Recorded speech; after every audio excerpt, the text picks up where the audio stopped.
dan agenda Ya, apa aja sih Mas yang disarankan? kalau hari ini ada beberapa hal yang dibicarakan, karena ini kan pertemuan kita melakukan konsolidasi dengan seluruh anggota Dewan Perwakilan Rakyat Daerah dan Provinsi dari seluruh Indonesia, ada sekitar 3.214 yang hadir, dan beberapa materi dibawakan hari ini terkait pengelolaan pemerintah daerah, juga tentang keuangan. Ya, sesi setelah ini Bu Sri Mulyani sepertinya sudah hadir. Jadi kita memang materi-materi yang dibawakan adalah bagaimana supaya teman-teman di daerah itu mengerti proses pemerintahan, proses keuangan, ya, dan juga mengerti bagaimana melakukan fungsi-fungsinya secara baik. Karena kalau dilihat itu hampir 50% anggota DPRD Kabupaten dan Provinsi itu adalah wajah-wajah baru, anak-anak muda yang baru bergabung dengan partai, sehingga kita perlu untuk memberikan mereka lebih banyak amunisi. Jadi ini pertama, dan seterusnya akan ada pelatihan-pelatihan lanjutan untuk mereka-mereka yang menjadi anggota legislatif di daerah dan provinsi. Itu saya kira. Nanti arahan yang diberikan Bu Mega apa? Arahan Ibu Mega tentu seperti biasa adalah bagaimana supaya semua anggota legislatif itu sebagai petugas partai yang melaksanakan fungsi-fungsi memperjuangkan aspirasi masyarakat dan daerahnya, supaya betul-betul membuat ikatan yang kuat dengan masyarakat di bawah, bonding, turun ke bawah, turba kalau istilah Ibu Megawati, karena dengan terus-menerus turun ke bawah maka PDI Perjuangan tentu akan menyatu dengan rakyat, dan itu akan membuat mereka lebih mengerti persoalan-persoalan yang ada di bawah. Dan tadi juga ada 2 daerah yang secara langsung melaporkan kepada Ibu Megawati bagaimana kebijakan-kebijakan yang dilahirkan di daerah dengan yang di pusat itu nggak sinkron. Ya, apa yang menjadi aspirasi masyarakat dari Musrenbang itu ternyata tidak semua bisa diakomodir oleh APBD mereka, tetapi juga sama sekali tidak tersentuh oleh APBN. Jadi tadi juga disampaikan bagaimana supaya teman-teman di daerah itu mulai membiasakan diri membuat laporan-laporan atau paper gitu ya, untuk bisa diperjuangkan di tingkat pusat. Mas Dedi, ini kan masih dalam suasana panas yang berbeda. Ya. Kita tahu Bu Mega ini mendukung Iya. Ya, saya kira itu wajar ya, karena ini kan mereka sudah berhubungan cukup lama. Tapi ada tadi 2 kado yang sangat menyenangkan bagi Ibu Megawati.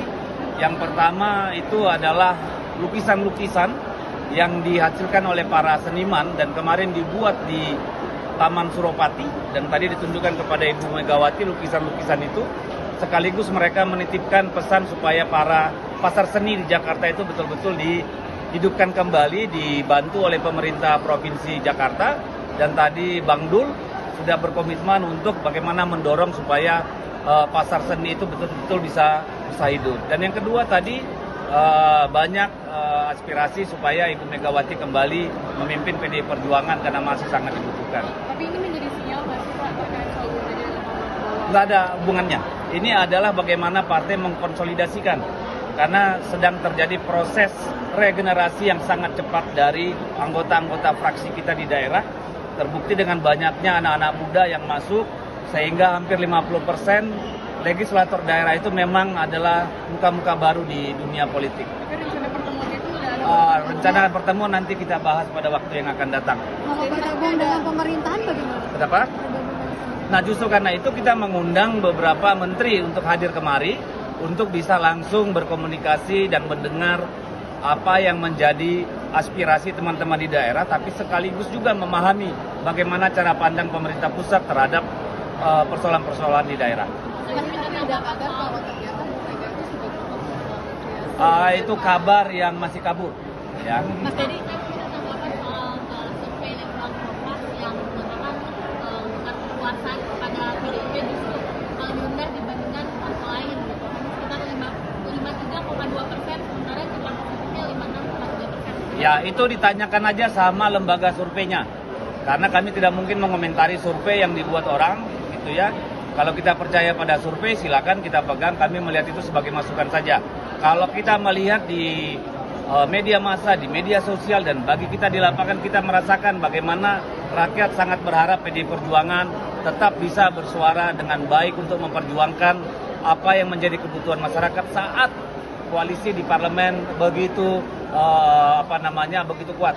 Kalau kata Ya. manajernya ini karena PDIP di luar pemerintahan Prabowo, tanggapannya seperti apa Pak? Apa sih? Ya, saya nggak bisa berkomentar karena itu kan persepsi yang ada di survei.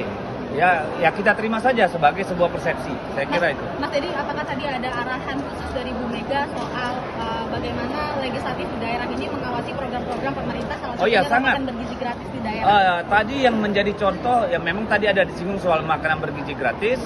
Ya di situ agar betul-betul program itu berjalan dan bermanfaat.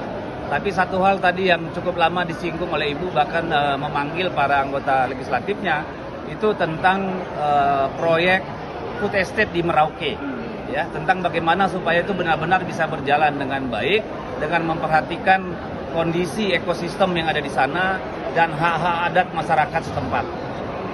Jadi ini kan pertemuan cukup banyak ya dengan kader-kader di wilayah gitu, maksudnya walaupun dari fraksi legislatif. Apakah yang dilakukan oleh Bu Mega ini upaya konsolidasi gitu Mas? Oh, enggak. Menjelang kongres gitu ke depannya gitu. Nggak ada hubungan. Kadang kan tadi saya sudah sebutkan, dari setelah selesai pilkada kan kita kemudian melihat data kembali. Dan kita lihat bahwa 50% kurang lebih itu anggota legislatif kita itu baru, Pak. Ya, dan ini kan baru pilkada sehingga kita butuh memberikan kepada mereka suntikan pengetahuan, juga mengenal